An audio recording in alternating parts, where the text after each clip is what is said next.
लिबेरियन container जहाज MSC ELSA-3 IMO number 9123-221 आज 23 मे 2025 रोजी सकाळी 7:50 वाजता कोची किनाऱ्यावर बुडाले. जहाजावरील सर्व 24 खलाशांना वाचवण्यात आले असून त्यापैकी 21 जणांना अर्थात भारतीय तटरक्षक दलाने वाचवले, तर उर्वरित 3 जणांना भारतीय नौदलाच्या INS सुजाता जहाजाने वाचवले. जहाजाबरोबर 640 कंटेनर बुडाले असून त्यामध्ये 13 कंटेनर धोकादायक मालाने भरले होते आणि 12 कंटेनरमध्ये कॅल्शियम कार्बोनेट होते. जहाजात 84.44 मेट्रिक टन डिझेल आणि 367.1 मेट्रिक टन फर्नेल तेल देखील होते. केरळच्या किनाऱ्यावरील संवेदनशील सागरी परिसंस्थेच्या पार्श्वभूमीवर ICGने पूर्ण प्रदूषण प्रतिसाद तयारी सक्रिय केली आहे.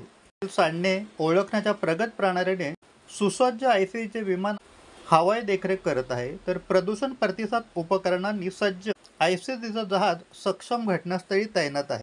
सध्या तरी कोणत्याही प्रकारच्या तेल सांडण्याची नोंद झालेली नाही. ही आपत्कालीन परिस्थिती 24 मे रोजी सुरू झाली, जेव्हा MSC ELSA-3 हे जहाज विंझीममधून कोचीकडे जात असताना कोचीच्या दक्षिण पश्चिमेस सुमारे 38 नॉटिकल मैलांवर ते 26 अंशांनी डावीकडे कळले.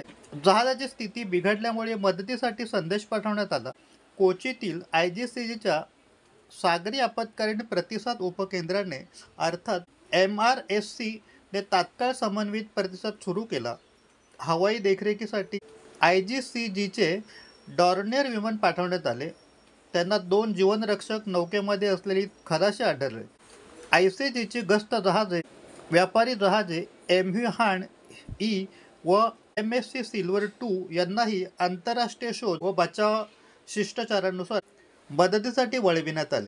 संध्याकाळपर्यंत रशिया, युक्रेन, जॉर्जिया आणि फिलिपाईन्स येथील नागरिकांसह 24 पैकी 21 खलाशी वाचविण्यात आलेत.